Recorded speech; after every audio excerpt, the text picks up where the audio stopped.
بسم اللہ الرحمن الرحیم. السلام علیکم.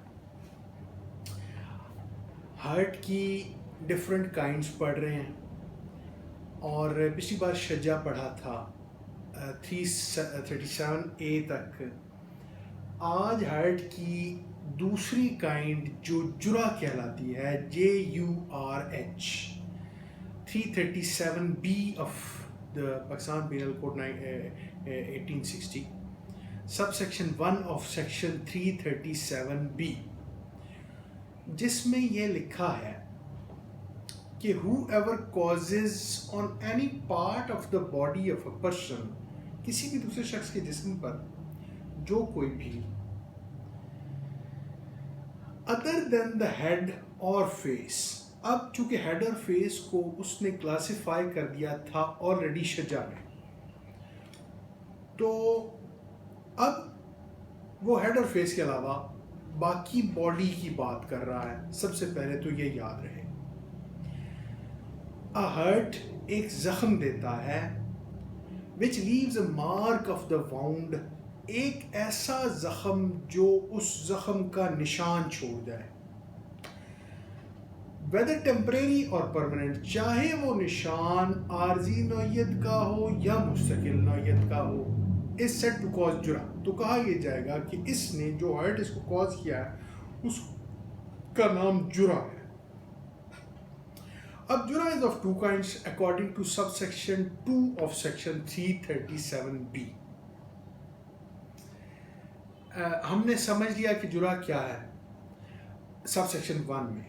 اب جب ہم نے یہ سمجھ لیا تو وہ اس سے آگے چل رہا ہے. اس جرا کو مزید 2 کائنڈز میں اس نے بانٹ دیا for the sake of understanding. ایک قسم کا جرا جائفہ کہلائے گا according to clause A of sub section B of section 337B. یہ سیکشن بار بار ریپیٹ کرنے کا مقصد یہ ہوتا ہے کہ آپ کو یاد ہو جائے. اور clause B of sub section 2 غیر جائفہ، یعنی اس نے ہمیں 2 کائنڈز جرا کی بتا دی. پہلا اس نے جائفہ بتایا تھا جو ہیڈ اور فیس کا تھا، شجا. پھر اس نے جرا بتایا. جرا کی مزید اس نے 2 کائنڈز بتا دی کہ جرا 2 قسم کا ہوتا ہے، ایک جائفہ اور ایک غیر جائفہ. اب 337C of section of the hurt جائفہ کیا ہے؟ whoever causes جرا، کوئی ایسی جرا جب کوئی کسی کو دے in which the injury extends to the body cavity of the trunk is said to cause جائفہ. اب یہ بات دھیان سے سمجھ لیں کہ جیسے ہم نے اس دن یہ سمجھا تھا کہ ہمارا برین ایک خاص جھلی میں ہوتا ہے اور جس کو ٹچ کرنے یا رپچر کرنے پہ آخری 2 سزائیں ہم نے پڑھی تھیں.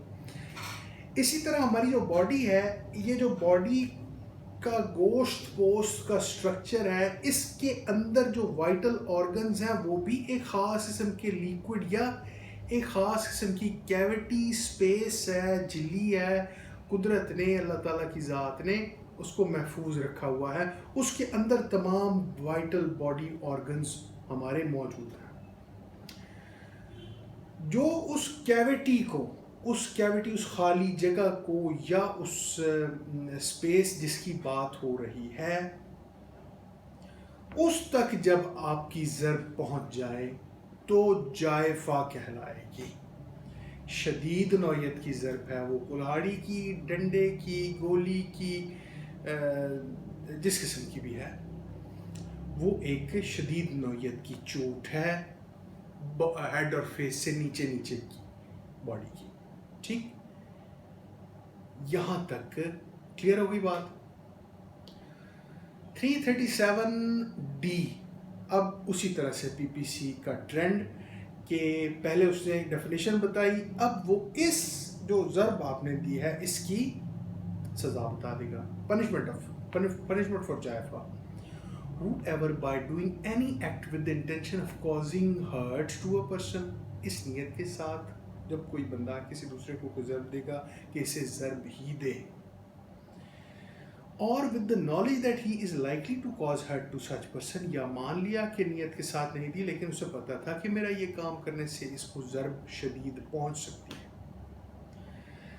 causes جائفہ to such person, اور یہ کرتے ہوئے ایسے شخص کو جائفہ کی ضرب دے دیتا ہے.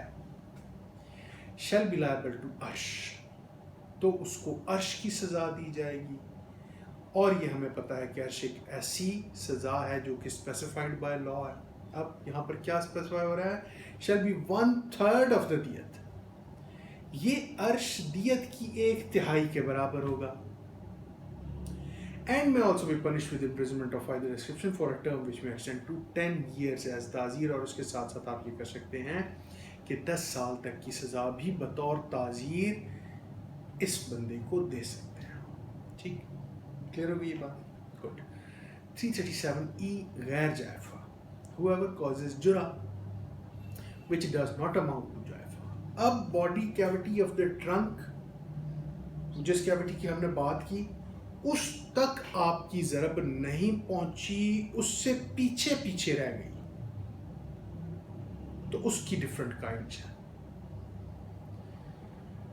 اور اس کی ڈفرنٹ کائنڈز اسی طرح سے جیسے شجہ میں ہم نے دیکھی تھیں، غیر جائفہ میں بھی کافی ساری کائنڈز ہیں، لیکن شجہ کی طرح کی نہیں ہیں، یہ یاد رہے. The following are the kinds of غیر جائفہ according to subsection 2 of section 337E. کون کون سی کائنڈز ہیں غیر جائفہ کی؟ دامیہ، بادیہ، متلاحمہ، مودحہ، ہاشمہ، منکلہ. تھوڑی سی روٹین سے ہٹ کے ہیں، میں سمجھ سکتا ہوں، لیکن یہ ہے کہ کائنڈز یہی ہیں، یاد رکھنی ہے. آخری والی 3 کائنڈز تو اسی سے ملتی ہیں شجاع سے، اور جو پہلے والی 3 ہیں دامیہ، بادیہ اور متلاحمہ، یہ ابھی ہم سمجھ لیتے ہیں کہ یہ کیا بلا ہے. اچھا، یہ پی پی سی نے بھی نا اس کے جو ہے وہ اردو میں بھی نام لکھے ہوئے ہیں. Sub section 3 of section 337 E. Clause 1 of subsection 3 in which، اب وہ دامیہ کے بارے میں بتائے گا. دامیہ کیا ہے؟ in which the skin is ruptured and bleeding occurs. skin پھٹ گئی، خون چالو ہو گیا، it's said to cause دامیہ. Clause 2 by cutting or incising the flesh without exposing the bone. اب آپ کے نا گوشت کی ایک پرت ہے، پہلے میں صرف سکن کٹی ہے. اگر آپ نے یہ قربانی وغیرہ میں دیکھا ہو تو، یا یہ جو ہوتے ہیں یہ دیکھتے ہیں کہ اوپر سکن کی نا، کوئی جانور ہے نا، اس کی سکن کی الگ لیئر ہے اور اس کے نیچے گوشت کی ایک الگ پرت ہے. اسی طرح انسان بھی ہوتا ہے. کٹنگ اور انسائزنگ دا فلیش، اب آپ نے سکن سے آگے بڑھے اور اس گوشت کی پرت کو بھی کاٹ دیا، لیکن اس حد تک نہیں کاٹا کہ اس گوشت کے اندر کی ہڈی تک دکھنے لگے. اس سیٹ ٹو کوز بادیہ، تو آپ نے بادیہ کمٹ کیا. ٹھیک، کلیئر ہو گیا. Clause 3 by lacerating the flesh is set to cause متلاحمہ، پوری طرح سے گوشت پھاڑ دیا تو متلاحمہ کمٹ کیا. پوری طرح سے گوشت پھاڑ دیا. کلوز 2 میں آپ نے گوشت پھاڑا ضرور تھا لیکن پوری طرح سے نہیں پھاڑا تھا، یہ یہاں پر سمجھ لیں. کلوز 3 میں آپ نے گوشت پوری طرح سے پھاڑ دیا ہے، یہ مانا، لیکن گوشت اور ہڈی کے بیچ کی جھلی ابھی نہیں آئی، وہ برقرار ہے، ہڈی نہیں دکھی. یہ 2 سٹیپس ہیں. ٹھیک ہے، پوری طرح سے گوشت پھاڑ دیا تو متلاحمہ کمٹ کیا. ایک نا اتھارٹی آئی تھی ہائر کورٹس کی، اس میں یہ بھی انہوں نے لکھا تھا کہ ڈاکٹر صاحب جو میڈیکل سرٹیفکیٹ ایشو کر رہے ہوتے ہیں کسی پیشنٹ کا، وہ ہمیں صرف نام بتایا کریں، سیکشن ہم خود سمجھ لیں گے. ٹھیک ہے، تو اس سے آلدو نام ہم نہیں سمجھ سکتے، ہمیں یہ نہیں پتا کیونکہ ہم ایکسپرٹس نہیں ہیں. اس کی جو actual situation of the wand ہے وہ ہمیں کوئی میڈیکل ایکسپرٹ ہی بتا سکتا ہے، پریکٹیشنر ڈاکٹر ہی بتا سکتا ہے، وہ ہمیں یہ بتا دے، لہٰذا یہ اس کا کام ہے.